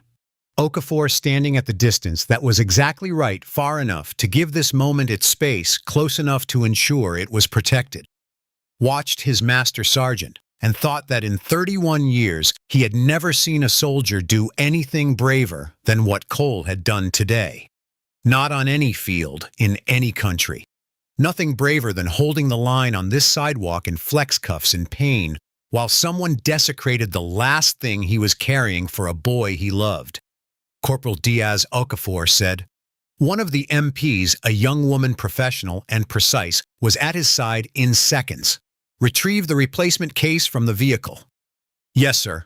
The convoy Okafor had made sure traveled with a backup transport container for exactly this kind of contingency. In 22 years of honor transport missions, protocol required it, though most honor transport officers had never needed it. Cole had checked it himself before leaving Fort Bragg, the same way he had weighed the original case, not because he thought he would need it, but because preparation was not something you did selectively. The replacement case was oak, a formal presentation container, dark-stained with brass hinges and a glass viewing window. The kind that looks like what it is, an object made to hold something permanent. It was carried from the Suburban by Corporal Diaz with the care appropriate to what it was about to contain. A folding chair appeared, produced by another MP who had observed Diane Webb's arrival and made a judgment call that was entirely correct. It was placed beside Diane with a quiet word, and she sat the case in her lap, watching. Cole and Okafor put on white gloves. The gloves went on in silence, each man pulling the cotton taut over his fingers with the particular care of someone for whom this action carries meaning beyond the practical. They did not speak to each other. They had both done this before, Cole 12 times, Okafor 4, and the movements were known to them the way certain things are known to people who have practiced them, in the knowledge that there will be a moment when precision matters absolutely. Cole reached into the broken Pelican case first. He lifted the triangular wooden box containing Marcus Webb's flag with both hands, the same hands that had carried Webb across 2 miles of hostile terrain in the dark of a Syrian morning, and he held it for a moment at chest level. Not a theatrical pause, just the natural rhythm of a man giving full weight to what he is holding. Then he turned and lowered it into the oak presentation case. Okafor transferred the bronze star. Cole transferred the photograph. Neither of them rushed. The crowd, which had been making various amounts of noise throughout the afternoon, had gone so quiet that the sound of the brass hinges on the oak case closing was audible from 20 feet away. Cole latched the case. He lifted it. He turned to Diane Webb. He walked to her. He stopped before her. His heels came together, a sound like a period at the end of a very long sentence, and he held the case out with both hands, his head slightly bowed, his posture, the formal posture of military presentation. "Ma'am," he said, "on behalf of a grateful nation, and on behalf of the brothers that Marcus saved, the 3 men who came home because of what your son did, please accept this flag." Diane Webb took the case with both hands. She pulled it to her chest and held it there. Her eyes closed, her chin slightly down, and she held it the way you hold something that is both very heavy and very fragile, at the same time, with care, with both arms, making sure it can't fall. She opened her eyes. She looked at Cole, at the tear track that had dried on his left cheek, at the bruise beginning to show on his forearm from the flex cuffs, at the slight cant of his left leg where Dunbar's baton had landed, and she said, "He talked about you so much. Every letter, every call." She paused. "He said you were the reason he believed he could do it," Cole said very quietly. "He was wrong about that. He was the reason he could do it. I just made sure he didn't stop long enough to doubt it." Diane Webb nodded. She pressed the case a little tighter against her chest. Somewhere behind them, a woman in the crowd started to clap. One person, then 2, then the entire 30 or so people who had gathered at Caldwell and Fifth. Not a joyful sound, but a different kind of acknowledgement, the sound of people who have witnessed something and want the witnesses to know they saw it. Okafor stood at attention. The MPs stood at attention. On the sidewalk in Hargrove, Virginia, in the September afternoon, Marcus Webb came home. Chief Raymond Alcott arrived at 2:07 p.m. in his personal vehicle, a gray Dodge sedan that he drove himself rather than using a department car, because he had always believed that the appearance of being an ordinary person was worth something. And because today the appearance of being an ordinary person in an extraordinary situation was the only tool he currently had in his hand. He was 55, with the careful, deliberate movements of a man who has spent 30 years in law enforcement and learned that how you enter a room matters almost as much as what you do once you're inside it. He had a reputation in Hargrove, not for brilliance or charisma, but for consistency and for a particularly unforgiving brand of honesty with himself that had made him, over 3 decades, a person who could be trusted to look at a situation and say what was actually there. He had been on the phone with Bellamy for 4 of the 9 minutes it took him to drive to Caldwell and Fifth. And Bellamy had told him what was there in the flat. Careful language of a man who knows his words are going to matter afterward. Alcott parked and sat in his car for 30 seconds. He looked through the windshield at the scene, the general, the MPs, the crowd, the phones. The broken Pelican case still on the sidewalk where it had been left. Diane Webb sitting with the oak case against her chest, a female MP nearby with a hand on her shoulder. Cole standing near Okafor, his weight slightly off his left leg. And Dunbar leaning against his cruiser, not looking at any of them, staring at a fixed point on the asphalt, about 6 feet in front of his boots. Alcott got out of the car. He crossed to Okafor first, extended his hand. "General Okafor, Chief Raymond Alcott, I apologize for my response time, and I want to tell you that I intend to look at everything that happened here today without filters." Okafor shook his hand. "I appreciate that, Chief. Sergeant Cole is available to provide a full account. The footage from multiple civilian sources has been preserved. My staff have documented the condition of the transport case." He paused. "I understand you have a relationship to manage with your department and your city. What I'm asking for is transparency, not diplomacy." "Understood," Alcott said. He turned toward Dunbar. Dunbar saw him coming, and something moved through his expression, a brief opening of hope, the reflex of a man who has been waiting for someone from his side of the line to arrive. He straightened slightly. "Chief," he said, "I need to tell you what happened from the I know what happened," Alcott said. Not harshly, just directly. "Bellamy told me. You stopped me if something he told me was wrong." He paused. "You got a radio call claiming suspicious person. You followed up. You asked for ID. The man gave you a military ID. You didn't verify it. He told you the case contained classified transport materials for a military ceremony and declined to open it on legal grounds. You got the crowbar. Dunbar said the case looked. He told you where he was going, Alcott said. He told you who he was. He gave you his ID. You had a direct path to verification that would have taken 2 minutes. You chose not to take it. The statement wasn't a question, and Dunbar didn't answer it as one. Alcott looked at the broken Pelican case, then at the oak presentation case that Diane Webb was holding against her chest 20 feet away, and then back at Dunbar. You had a government-issued military ID. Alcott said a man in polished boots telling you he was 2 blocks from a ceremony and a sealed case with a padlock. He paused. And you got the crowbar. The question of charges came from Okafor formally, and without flourish. Chief Alcott, the general, said, I want to be clear about where we stand. This is Sergeant Cole's decision. I will tell you what the Army intends to do, and Sergeant Cole will tell you what he intends to do. Cole, standing at Okafor's left shoulder, said, I want him charged. Assault, destruction of federal property, filing a false police report. He said it clearly, and without heat, the way he had said everything on Caldwell and Fifth, as fact, not as emotion. I'm not doing this because I'm angry, Chief. I'm doing it because the next person he stops may not have the training I have to stay calm. Alcott absorbed this with the stillness of a man who has already made a decision and is now confirming it against the information in front of him. The Army, Okafor added, will cooperate fully with any civil or federal investigation. The body cam footage, the civilian recordings, and the MP's documentation will all be available through appropriate channels. I'm also notifying you that I will be contacting the FBI Civil Rights Division as a matter of procedure to make them aware of this incident.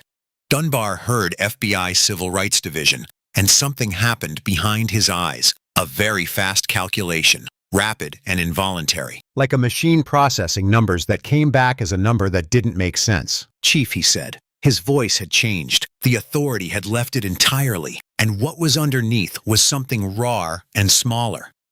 The voice of a man who is 38 years old and has organized his entire professional identity around a badge and is in the process of understanding that the badge is about to leave his possession. I know I made mistakes today. I know it went sideways, but I've given this department 11 years. I have a family. I have a mortgage. If you work with the union on this, if we do this internally, Trent Alcott said. He used the first name, and the first name was not warmth. It was the specific intimacy of a superior officer telling you something that he needs you to hear clearly. You struck an active-duty Army Master Sergeant with your baton on a public sidewalk. You placed him in restraints with no legal basis. You destroyed government property with a crowbar.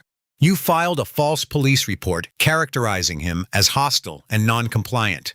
He gestured briefly at the 30 people around them. And you did all of it on camera. He reached out and unclipped Dunbar's badge from his uniform. He did it methodically, not theatrically, not with the sharp symbolic rip of a dramatic moment, but with the deliberate final patience of a man performing an administrative act that he has decided on and that he intends to be clean and irrevocable. The badge clip released.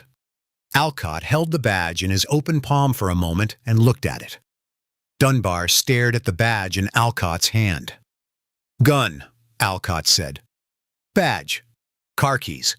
Effective immediately, you are relieved of duty, pending formal termination proceedings and criminal charges. Chief, please, Sergeant Bellamy, Alcott said, turning. Cuff him. Assault charges. We'll add the others at booking. Dunbar looked at his colleagues, Grady still by his cruiser, looking at the ground. The 2 officers who had arrived with Bellamy, standing at the outer edge of the scene, both of them carefully not meeting Dunbar's eyes. He looked for the wall that had always been there, that had always been the ultimate guarantee, the thing that made every other thing survivable. There was no wall. There was Bellamy stepping forward with handcuffs, his face neutral and resolved. Turn around, Craig, Bellamy said quietly. The click of the handcuffs closing around Dunbar's wrists was the loudest sound at Caldwell and Fifth since the crowbar had cracked the Pelican case open. Dunbar's legs were unsteady as two officers walked him toward the back of a cruiser. He did not look at Cole. He looked at the sidewalk, then at the sky, then at nothing in particular. He was put in the back seat of his own vehicle, the same cruiser he had driven to Caldwell and Fifth, with the intention of catching somebody, and the door closed. Jalen Booker tapped upload at 2:04 p.m. He had been editing on his phone since about 1:55, pulling together the 4 angles he had captured his own primary recording, 2 from followers who had shared their footage with him directly during the incident, and a 4th angle from a woman who had been filming from the second-floor window of a dry cleaner's, and he had arranged them into a single 14-minute and 22-second video that he had titled with the first words that felt accurate: "Cop attacks decorated soldier in public." The general's response went viral. He uploaded it to YouTube. He posted the link on Twitter with a 3-word caption, "Hargrove needs to answer." He sent it to his 12,000 subscribers and thought it might do fairly well, maybe 50,000 views over a few days, if it got picked up somewhere with more reach. The video reached 100,000 views in 43 minutes. By the time Diane Webb's Ford sedan left Caldwell and Fifth at 2:28 p.m., headed for the rescheduled ceremony at City Hall, the video had 340,000 views. CNN had reached out to Jalen's YouTube channel, contact email. 2 local news stations had sent vehicles to Caldwell and Fifth, arriving to find MPs and police and a crowd that told them with the compressed efficiency of people who have been witness to something for the last hour exactly what had happened and in what order. By 6 p.m., the video had 2.1 million views. The clip of General Okafor kneeling beside Webb's flag, 30 seconds, captured perfectly by the dry cleaner window angle, had been isolated and uploaded separately and was at 800,000 views on its own. By 10 p.m., Dunbar's name badge number and personnel record, including the 6 excessive force complaints, the 2 suspensions, and the 2019 Terrell Sims incident with enough detail to suggest that someone who knew how public records worked had filed a very thorough request, were on approximately 40 different Twitter threads, several Reddit forums, and the front page of the Hargrove Courier's website. By midnight, his Facebook account, which had been public until 9 p.m., when someone who was not Craig Dunbar apparently accessed it and changed the settings, possibly his wife had already been archived in 3 separate places. The posts that people found most remarkable were not exceptional by the standards of what police officers posted on social media during that era, but they were remarkable for their timing. 2 jokes about tuning up suspects, one post from 2018 saying, "If they're running, they're guilty." One post from 2021 that began with, "I don't care what the new training says," and continued for 3 paragraphs. These circulated until they had been seen by approximately everyone who had an interest in seeing them, which was by that point quite a large number of people. At 7:02 a.m. the following morning, a woman named Patricia Sims called the Hargrove District Attorney's office. She identified herself, described her brother Terrell's arrest in October 2019, described the fractured mandible that the ER report documented, and that Dunbar's incident report had attributed to Terrell falling during apprehension. She said she had kept the medical records, the ER report, the original complaint she had filed with the department, and the documentation of the internal review that had concluded the complaint was unsubstantiated. She said she had been waiting for a moment like this one, because she had understood from the day it happened that the only way it would ever matter was if other people were looking. The DA's office called her back within 40 minutes. FBI Special Agent Dana Wyrick arrived in Hargrove 48 hours after the Caldwell and Fifth incident. She was 41 out of the Richmond Field Office's Civil Rights Division, compact and methodical in the way of people who do careful work for long periods of time. She had worked 11 civil rights cases in her career, ranging from a housing discrimination complaint against a landlord association to a federal excessive force investigation against a county sheriff's office that had resulted in 3 convictions. She had a reputation in the division for doing the boring parts of the work, the records, the cross-references, the slow building of pattern from individual data points with the same care that most investigators reserved for dramatic moments. She pulled Dunbar's arrest records for the previous 10 years. The pattern emerged the way patterns emerged in her experience, not in a dramatic revelation, but in the accumulation of consistent data points that, taken together, were impossible to attribute to chance or variance. In 11 years, Dunbar had made 847 documented suspicious person or investigative stop contacts. Of those contacts, 738, 87.1%, involved black men. Hargrove's population was 34% black. The statistical divergence was not subtle. His resisting arrest charges told a similar story. He had filed 31 resisting arrest charges in 11 years. 28 of them were attached to black suspects. 24 of those 28 charges had no corroborating body cam footage because Dunbar had a documented pattern visible in the repair logs of cameras that experienced technical malfunctions at inconvenient moments. The department's body cam policy required reporting of malfunctions as within 4 hours. Dunbar's malfunction reports were consistently filed retroactively after the fact in a way that the technical review team found consistent with deliberate deactivation but could not definitively prove. Patricia Sims's records arrived by courier on day 3. Wyrick spent 2 hours going through them. The ER report documenting a fractured left mandible consistent with blunt force impact. The ER physician's handwritten note in the margin, which said, mechanism described by patient inconsistent with stated fall injury. The original complaint filed by Terrell Sims, listing Patricia Sims as witness. The internal review documentation that characterized the complaint as unsubstantiated based on the recantation of the initial witness, whose subsequent interview conducted by a union-affiliated investigator had produced a statement so different from her original account that the investigator had described it as a reclarification. Wyrick noted the name of the investigator and cross-referenced him with 4 other cases. She made a separate file. By the end of week 16, additional complainants had made contact with the DA's office or directly with Wyrick's team. All of them were black. All of them had filed complaints against Dunbar at some point in the previous decade.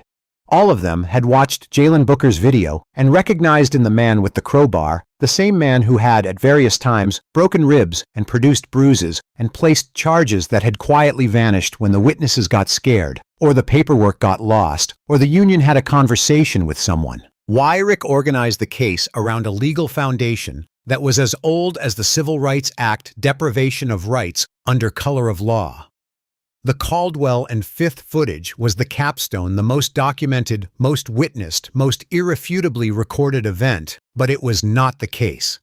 The case was everything beneath it. The case was a decade of the same behavior uncontained by the systems supposed to contain it, producing harm in a neighborhood that had been absorbing that harm without recourse. She presented the preliminary findings to the U.S. Attorney's Office in Richmond on day 11. The federal charges were filed on day 16. Craig Dunbar was released on $50,000 bail posted by his wife Karen, who used the equity in their house because she loved him or because she was afraid, or because both of those things had been so intertwined for so long that she could no longer separate them. And he drove home to Garfield Township in a rental car because his department vehicle had been taken. The house looked the same from the outside.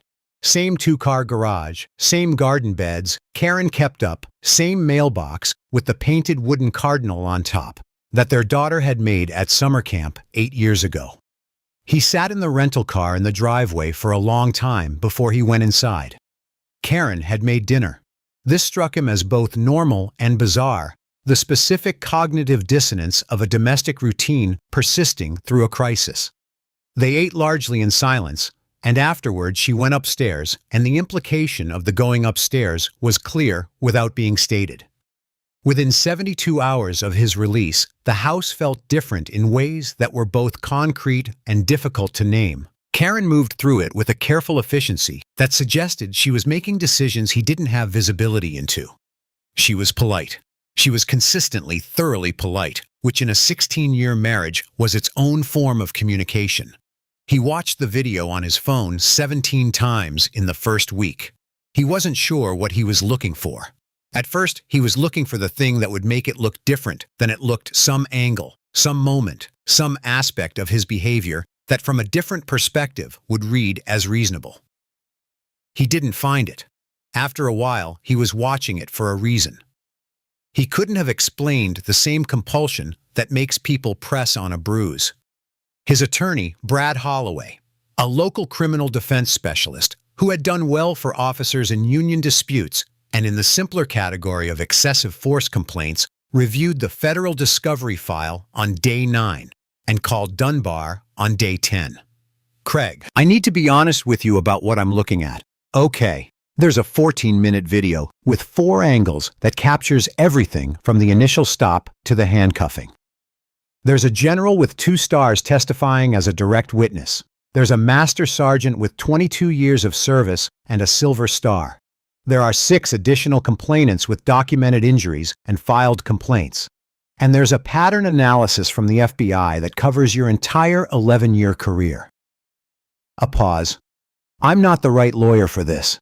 You need federal defense counsel, and you need to consider very seriously whether a plea is the better path." Holloway withdrew from the case on day 11. The public defender assigned to Dunbar's federal case was a woman named Janet Marsh, who was competent and thorough, and who was managing 42 other cases simultaneously, and who told Dunbar on their first meeting with the directness of someone who has learned to have this conversation efficiently. "The evidence against you is substantial. A plea agreement will limit your exposure significantly. A trial will not." Dunbar said he wanted to fight it. Marsh looked at him for a moment. "That's your right," she said. "I want to make sure you understand what you're fighting." She showed him the FBI pattern analysis. She showed him the Sims medical records. She showed him the 6 complainants and their documented injuries and the buried complaints and the union review findings. She showed him the body cam malfunction logs. She showed him the 87% stop rate. He did not speak for a long time. "Pete Grady gave a statement," she said finally. "Full voluntary account. He describes everything from his arrival at Caldwell and 5th. He describes what you said to him when you arrived. He describes the word prop comedy." Dunbar looked at the table. He called Grady that night. The phone rang 7 times and went to voicemail. He did not call again.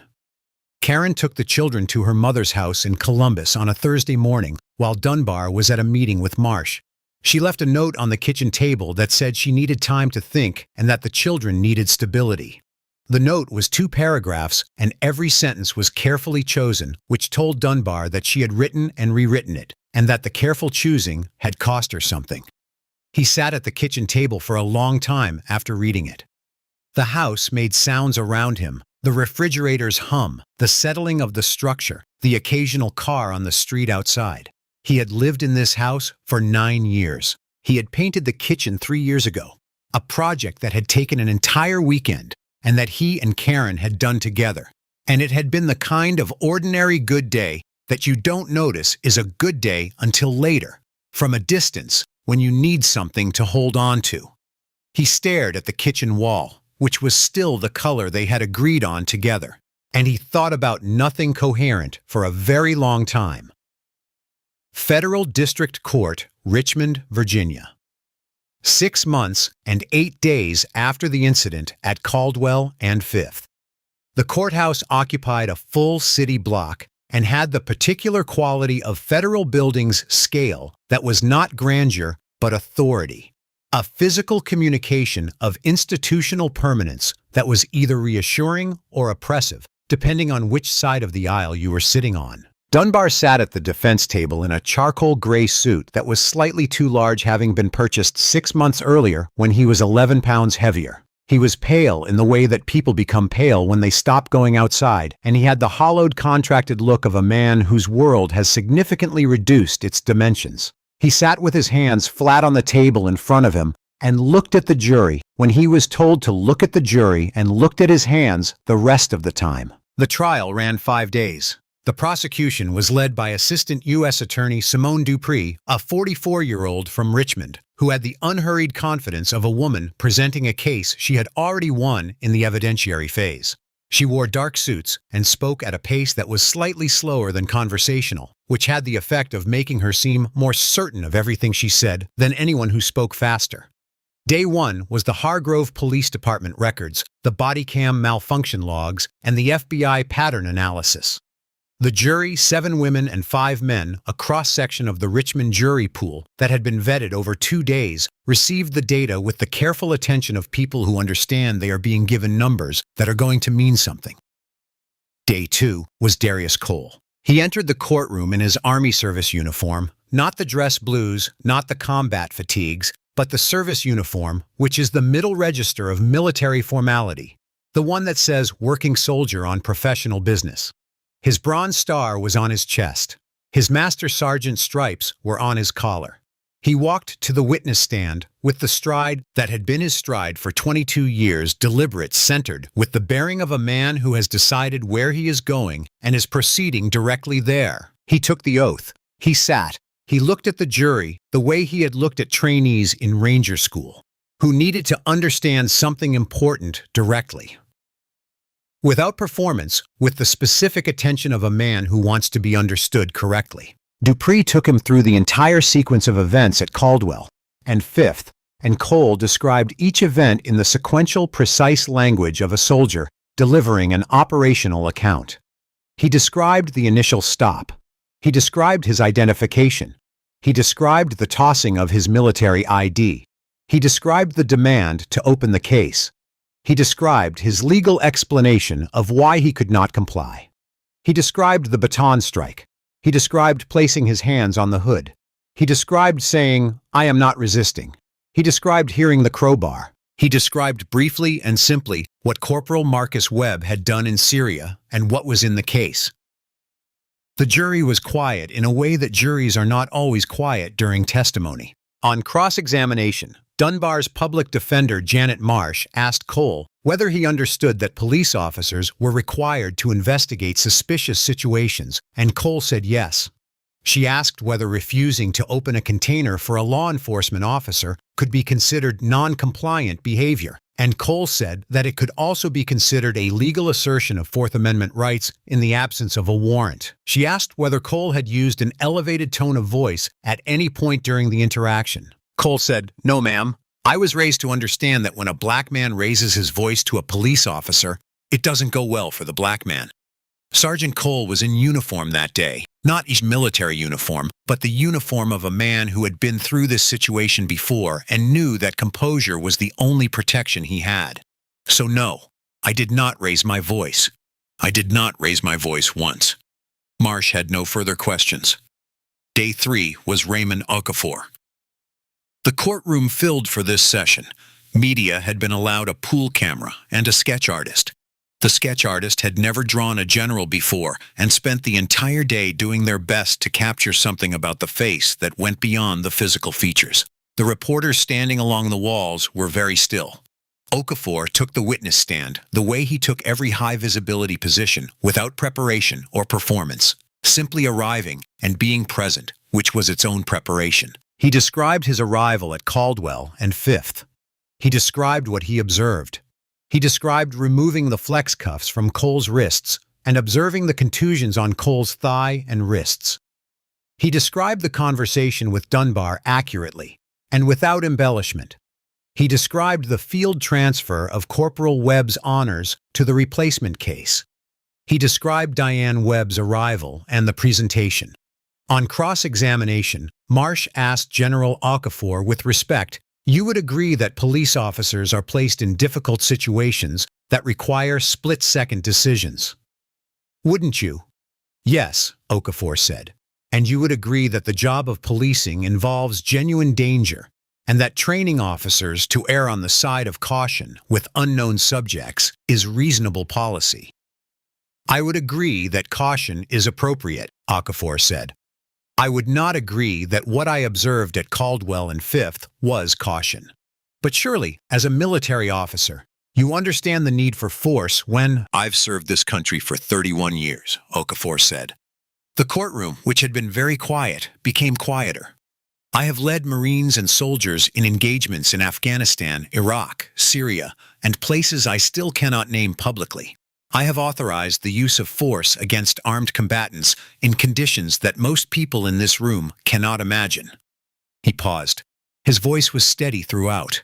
I have never in 31 years of service used force against an unarmed man who identified himself, offered documentation, stated the contents of what he was carrying, and asked for nothing more than a phone call to verify his account. The courtroom was silent. The man I found at Caldwell and 5th Okafor continued had done everything right. He had identified himself. He had cited the applicable legal restrictions.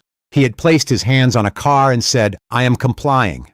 He had stood there in flex cuffs in pain while something he was carrying for a soldier he had personally recovered from a battlefield was pried open with a crowbar. He looked at the jury. I have faced a great many things in 31 years. I have never seen anything that required less force than what Sergeant Cole presented at Caldwell and 5th. A phone call. That was all it required. A 2-minute phone call. Marsh had no further questions. Day 4 was Patricia Sims. She was 43 and had been a medical billing administrator for 11 years, and she sat in the witness chair with the particular composure of a woman who has been waiting a long time to say something in a room where it counts. She described her brother's arrest in 2019. She described the ER report and the doctor's note about the discrepancy between the stated mechanism of injury and the actual injury. She described filing the complaint. She described the investigator who had spoken to her one time and then stopped returning her calls. She described watching the Caldwell and 5th video and calling the DA's office. In the gallery, her brother Terrell sat in the 3rd row. He was 25 now. His probation had ended 18 months ago. The scholarship had not been recovered. Dupree asked her, "Ms. Sims, when you saw the video from Caldwell and 5th, what did you recognize?" Patricia Sims said, I recognized Officer Dunbar, and I recognized what he was doing because he had done it to my brother, and I had watched it happen and filed the forms and been told there was nothing to find. I recognized all of it. I recognized it the way you recognize something you've been trying to explain to people who keep telling you you're wrong. Day 5 was the closing arguments, and then the jury filed out. The jury returned after 3 hours and 14 minutes. 3 hours and 14 minutes is not a long deliberation for a federal case with this volume of evidence, and the comparative brevity of it communicated something. It communicated that the jury had not needed much time to find the same conclusion that most of the witnesses and most of the documentary evidence and most of the 14-minute and 22-second video had been pointing to since September. The foreperson, a woman in her 50s who taught high school English and who had been selected because she was perceived as fair and analytical, and because neither side had found anything in her background to object to read the verdict. Guilty. Deprivation of rights under color of law. Guilty. Destruction of federal property. Guilty. Assault under color of law. Guilty. Filing a false police report. Dunbar, hearing each count, did not move. He went the specific stillness of a man who has stopped processing at the surface level and is now dealing with information somewhere deeper and less accessible. His hands were flat on the table. His breathing was steady and somewhat shallow.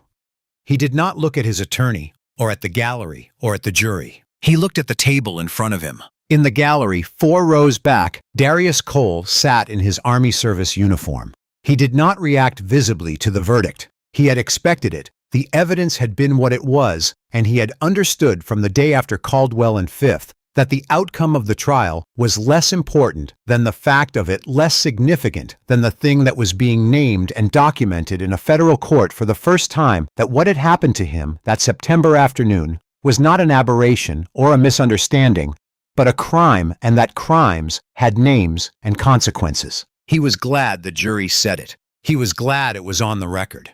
He was glad for Patricia Sims, who was in the row behind him, and who had waited 6 years for a room like this one to exist. Sentencing was set for 3 weeks out. Judge Patricia Monroe was 61 years old, a former public defender from Arlington, who had been on the federal bench for 14 years, and who was known in the legal community for 3 things: her patience with witnesses, her intolerance of prosecutorial overreach, and her sentencing statements. She wrote her sentencing statements herself in longhand, on yellow legal pads, and she delivered them without notes, which meant that every word in them had been chosen and memorized, and that the choosing had been deliberate. She took the bench on sentencing day and looked at Dunbar for a moment before speaking. Craig Dunbar, she said you were given authority over your fellow citizens by an oath and a badge. You used that authority over a period of at least 10 years based on the evidence before this court not to protect the people of Hargrove, but to harm them specifically and repeatedly, and with the operative belief that the systems in place to check that harm would not do so. She paused. You were not wrong about the systems. The evidence shows that several of those systems failed.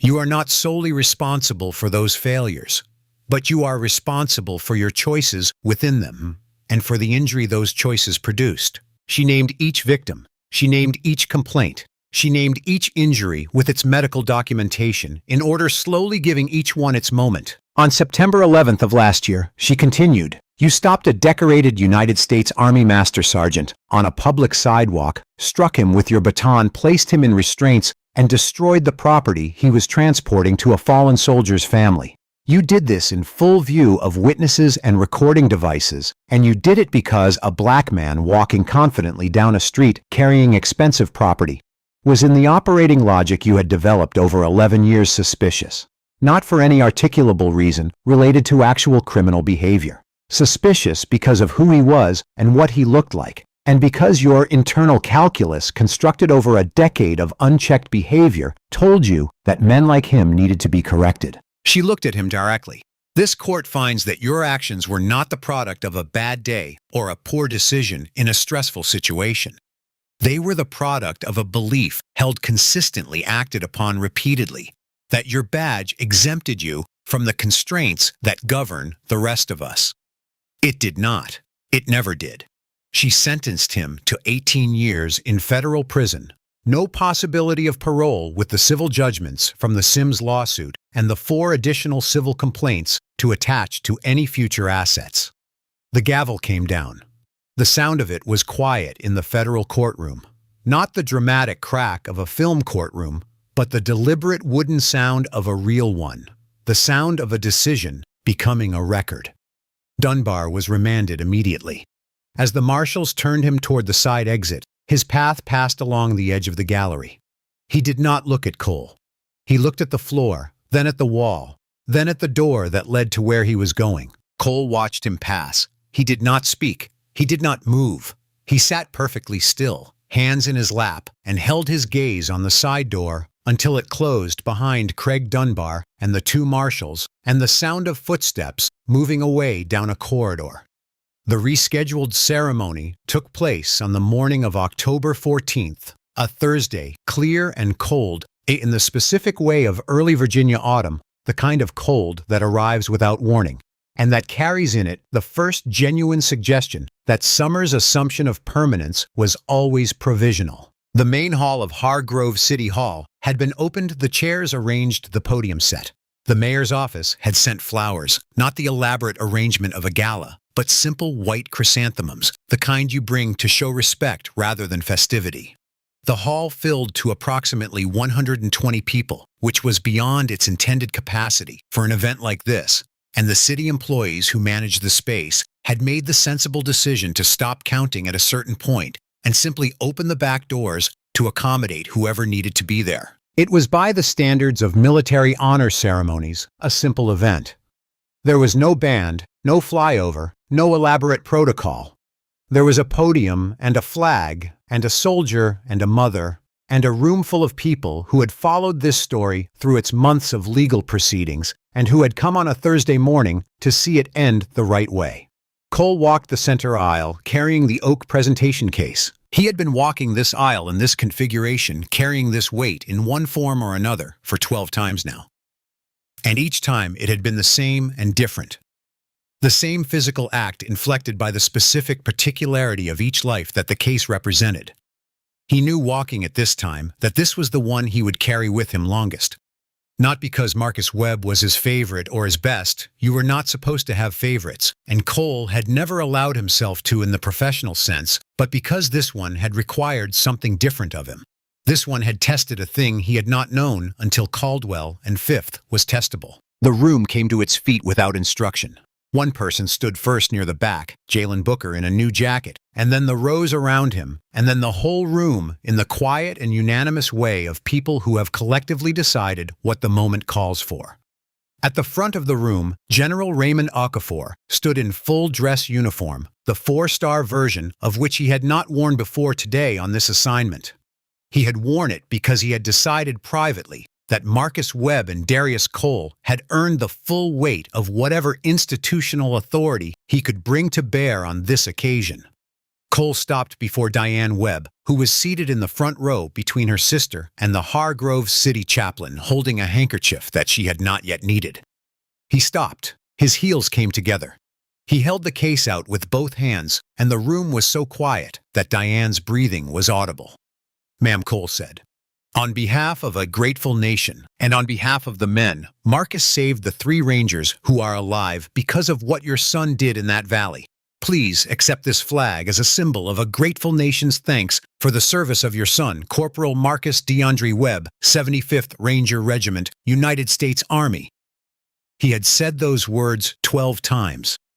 He had never gotten through them once without the effort being visible somewhere in his face. This time the effort was visible and he made no attempt to conceal it. His voice held through the whole of it and cracked barely on the last word, "Army," and then recovered. Diane Webb stood. She reached out and took the case. She held it against her chest, her eyes closed for a long moment. When she opened her eyes, she looked at Cole. "He told me," she said in his last letter home, "and I've read this letter so many times I could recite it. He said, 'Mom, the reason I made it through is Sergeant Cole.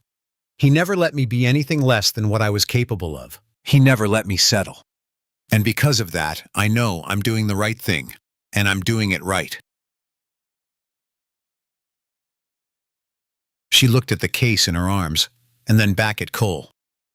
"You brought him home twice, Master Sergeant.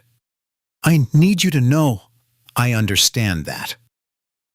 Cole held her gaze. He nodded once slowly, and then, for only a moment, the kind of moment that is over before you can fully register it, his composure broke entirely. The way ice breaks in spring quickly and without warning, and then rebuilt itself. He pressed his lips together. He blinked. He stepped back. He came to attention. He saluted Corporal Marcus Webb's mother, holding her son's flag. The room, without being asked, followed. The departmental review that Chief Alcott initiated covered 10 years of Hargrove PD suspicious person stops and ran for 5 months, conducted by an independent panel that included a retired federal judge, a criminal justice academic from the University of Virginia, and 2 community representatives from the neighborhoods where the stops had been most concentrated. The panel's report was 340 pages. Its findings were detailed and specific and careful, in the way that serious investigations are careful, which is to say that they did not attribute motivation where only pattern was demonstrable, and they did not state conclusions that the evidence did not support. What the evidence supported was extensive. 23 cases were flagged for reinvestigation. Of those, 4 led to overturned convictions, individuals who had been convicted partly on the strength of Dunbar's testimony or documentation, and whose cases, when re-examined with the knowledge of his pattern, fell apart at the seams. One of those 4 was Terrell Sims, whose probation was formally expunged from his record on a Wednesday afternoon in February in a brief legal proceeding that took 11 minutes and that Patricia Sims attended alone because Terrell was at work and didn't want to miss the shift. She sat in the empty courtroom afterward for a while. She didn't cry. She had already done that. The 6 complainants who had come forward after Caldwell and 5th, plus Patricia Sims, who was now the 7th, received a combined civil settlement from the city of Hargrove that totaled $4,100,000 arrived at after 6 weeks of mediated negotiation and approved by the city council in a closed session that was described afterward as difficult by 3 of the 7 council members who voted for it. Patricia Sims used a portion of her settlement to establish the Webb Sims Scholarship Fund, which she endowed through the Hargrove Community Foundation. The scholarship supported first-generation college students from the city's historically underfunded West Side neighborhoods. The first cohort of recipients, 5 students in the fall following the trial, included a young woman studying nursing and a young man pursuing a degree in computer engineering. Their photographs went on the Foundation's website. Patricia kept printouts of them on her desk at work. The policy change that Okafor had promised on the courthouse steps materialized through channels that moved slowly but moved. The Department of Defense, in coordination with the Department of Justice and a coalition of law enforcement associations, published the Web Protocol. 18 months after the Caldwell and Fifth incident.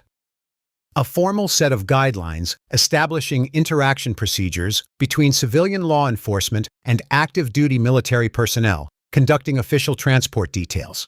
The guidelines included mandatory identification verification procedures, supervisor notification requirements, and a direct contact number for military transport offices that law enforcement officers could call for real-time verification. A 2-minute phone call formalized. The protocol was named for Corporal Marcus Webb because Darius Cole had requested it in a letter to the DoD's policy office 3 months after the ceremony. He had written the letter by hand and had gone through 4 drafts before he was satisfied that it said what he meant without saying more than was necessary. In the spring following the sentencing, Cole submitted his retirement papers after 23 years of service. His retirement ceremony was held at Fort Bragg on a bright May morning, attended by his mother and his sister, and approximately 60 soldiers and officers who had served with him at various points in his career. Okafor presided and pinned Cole's retirement medal personally, which was itself a deviation from protocol significant enough that several people in the audience noted it. Afterward, Okafor leaned in and said something in Cole's ear. Nobody heard it but Cole. Cole laughed, the specific, complete, unguarded laugh of a man who has been holding something very serious for a very long time and has been given someone he trusts momentary permission to set it down. It was the first time anyone who had known him during the events of the previous 2 years had seen him laugh like that. He drove home to Memphis after the ceremony.